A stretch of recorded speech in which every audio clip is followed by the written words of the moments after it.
Roger. Nanako guys sek de bautus kay no guys sila nanak ba manto mi get pemat so mi nis sek bautus kay ke wakchmi was kitna ga bijay. Mawas nanak no nego paga bijay. First of all, I'd like to acknowledge the Creator, to give thanks for the gift of life, an opportunity for us to come together, talk about our common vision for the future.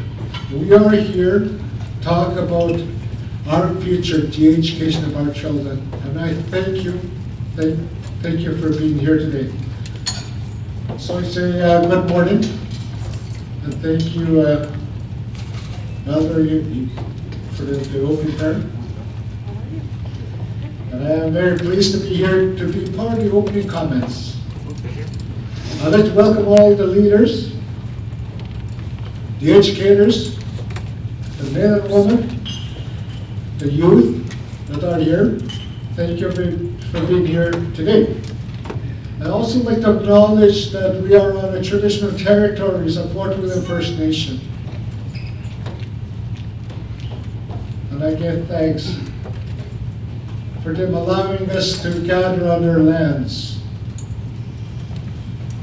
As you know, we are here for 2 days, today and tomorrow, to put our thoughts, our minds together on education, the future of our children. We have an agenda planned to discuss the application and strategies on responding to Bill C-33, which currently is on hold in second reading in the parliamentary process. We want to hear from you.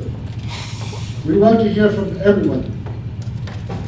If you're not happy with C-31, we want to know why, but more importantly, we want to hear the alternatives. What is the alternative if we say no our problems with C-33? We need to take a message to the government of Canada and say, this is what we want. This is what we want for our children. This is what we want for our future. And we have to send a message out there that we want to work with the government of Canada to bring about something that will work for us and work for Canada. Because we're talking about a common future for all of us. Back in 1972, First Nations set out a vision for education that was founded on our identity, our languages, our cultures, our homeland, our traditions, knowledge systems, learning ways, and our spirituality. This was a policy document called Indian Control of Education. This vision was updated in 2010, only 3 years ago. So we are here today, looking at it, seeing if we are any closer to that vision today, 42 years later.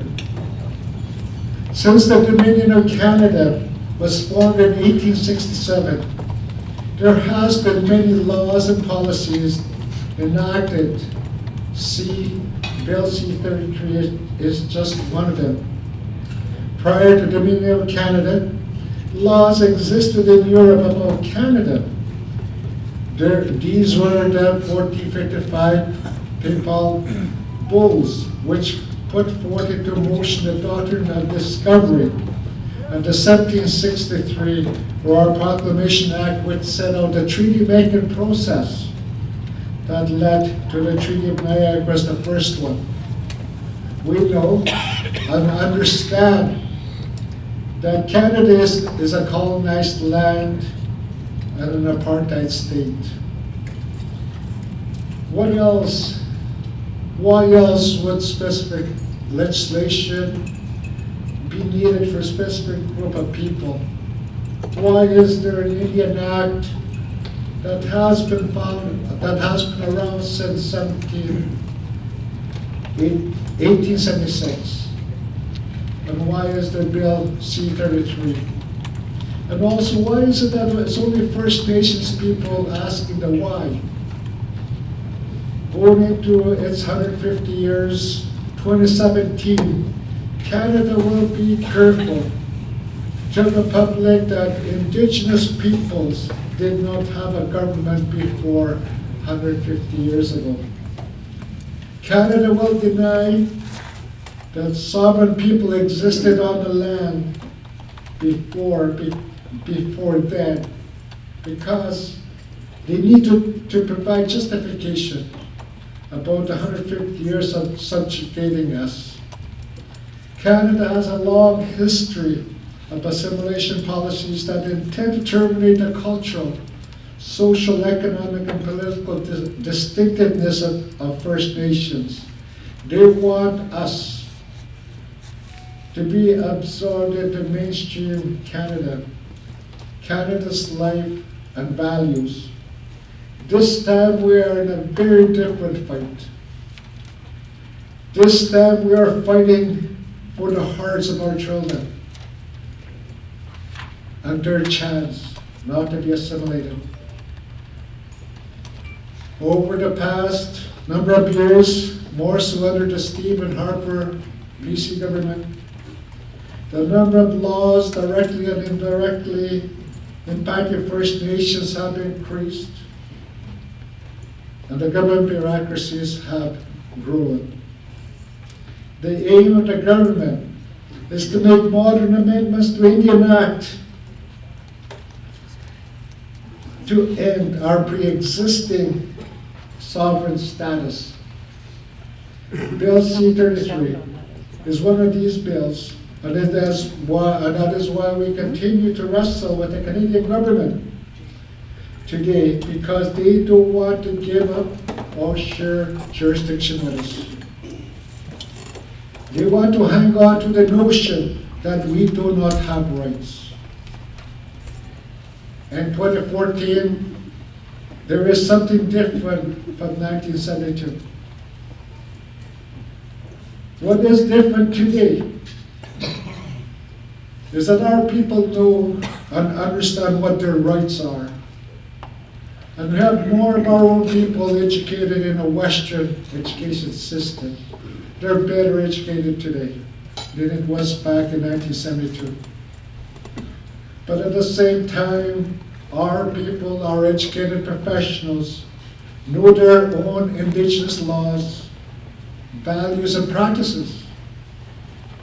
As well, at the same time, we have been through almost 150 years of colonization, and our young people are being tired and mistreated to the point where some of them, many of them, feel that there is nothing left to lose.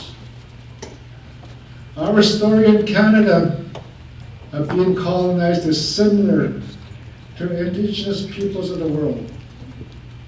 The papal bulls sanctioned the doctrine of discovery throughout the world.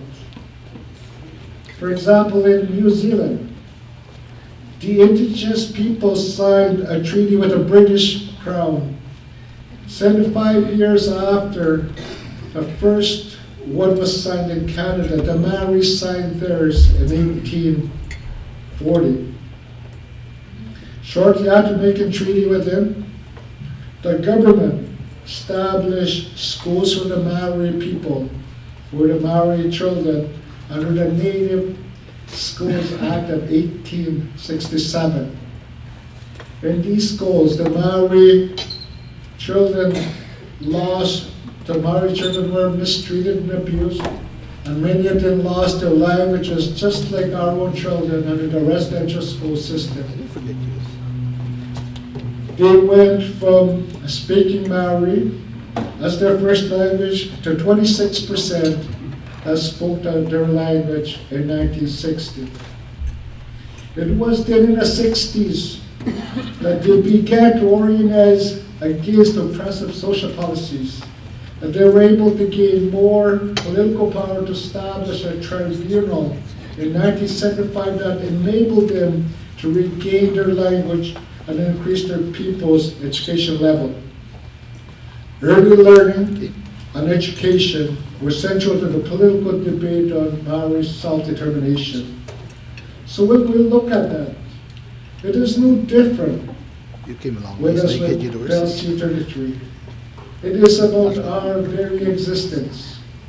If our children are assimilated by government-developed legislation and regulation, we will cease to exist. We will no longer exist. The Maori people were able to turn this around, and I believe that we can do it too. We need to develop our alternatives. Alternatives that are based on our identity, our cultures, Canada. homeland traditions, learning ways, and our spirituality, and send a message to the Prime Minister in Canada that we have a plan, and that we want to work with the government of Canada on that plan to make a system that will work for us as well as address the government of Canada's objectives.